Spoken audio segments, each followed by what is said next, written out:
हस्तशिल्प निर्यात संवर्धन परिषद (EPCH) ने भारतीय हस्तशिल्प क्षेत्र को आधुनिक बनाने और अंतर्राष्ट्रीय बाजार में भारत की धाक जमाने के लिए एक महत्वाकांक्षी कार्य योजना पेश की है।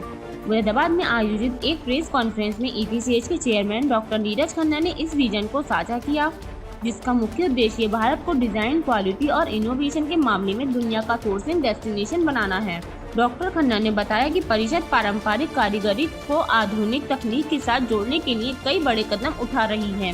मुरादाबाद की सफलता के बाद अन्य क्लस्टर्स में भी कैश एंड कैरी सेंटर खोले जाएंगे।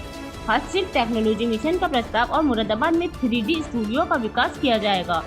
जयपुर और जोधपुर में टेस्टिंग लैब का अपग्रेडेशन किया जाएगा ताकि अंतर्राष्ट्रीय मानकों को पूरा किया जा सके। अमेरिका और यूरोप में वेयर हाउसिंग और ड्रॉप शिपिंग मॉडल तैयार किए जाएंगे, जिससे डिलीवरी तेज होगी और विदेशी ग्राहकों तक सीधी पहुंच बनेगी। इस अवसर पर EPCH के COA सदस्य सलमान आजम, जिशान अली, रोहित ढल, नावेद उर रहमान, राशिद दुग्गल और मोहम्मद जुनैद सहित क्षेत्र के कई प्रतिष्ठित निर्यातक और मीडिया प्रतिनिधि उपस्थित रहे। विशेषज्ञों का मानना है कि वेयर हाउसिंग और टेक्नोलॉजी अपग्रेडेशन जैसे कदम MSME इस सेक्टर के लिए गेम चेंजर साबित होंगी। पहले तो मैं आप लोगों का धन्यवाद करना चाहूँगा कि आप इतनी बारिश में आप लोग यहाँ मौजूद हुए। और EPCH एक ऐसी संस्था है जो पूरी दुनिया में उसका परचम है, और हम लोग एक टाइम पे सिर्फ फेयर कंपनी के नाम से जाना जाते थे। EPCH सिर्फ फेयर का काम करती है, EPCH सिर्फ फेयर लगाती है।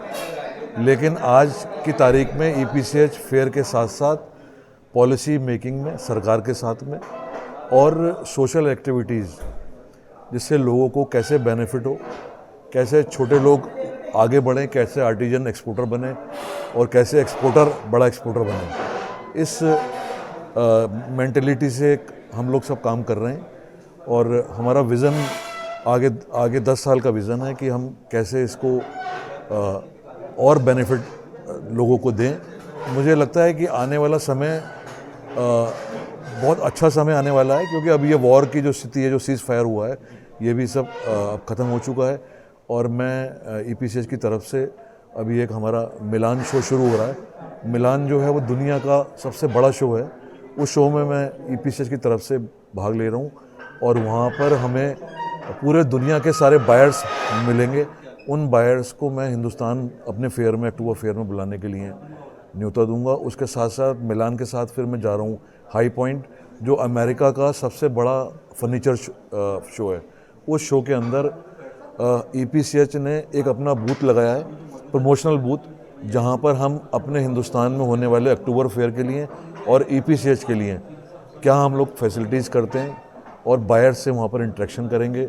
हमारा नेटवर्किंग मीटिंग है उसके बायर्स के साथ में। उसके साथ साथ न्यूयॉर्क के जो एम्बेसडर हैं वो हमारे साथ में इस फेयर का दौरा करेंगे, और जो फॉरेन बायर्स हैं उनको निमंत्रण दिया जाएगा उनके माध्यम से। तो इस तरह की जो फैसिलिटीज़ हैं वो आज की तारीख में इसका रिक्वायरमेंट है, और कहीं ना कहीं हम इससे वंचित थे।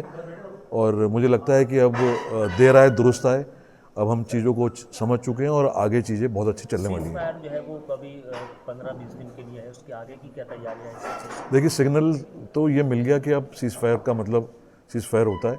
अभी पीछे जब पाकिस्तान का भी जब और हिंदुस्तान का जब युद्ध की तैयारी हुई थी, तो उसमें भी सीज़ फायर जब डिक्लेयर हो गया था, तो उसके बाद फिर चीज़ें नॉर्मल हो गई। तो सीज़ फायर एक बार अगर होता है तो दोबारा युद्ध में जाने के लिए बहुत ही मुश्किल होता है। तो अब हमें सोच लेना चाहिए और तैयार हो जाना चाहिए कि अब अपने बिज़नेस की तरफ हमें ध्यान देना है, और कैसे हमें अपने बिज़नेस को आगे बढ़ाना है। और वॉर का जो एक दिमाग में खौफ बैठा हुआ था, उस खौफ को हमें ख़त्म करना चाहिए।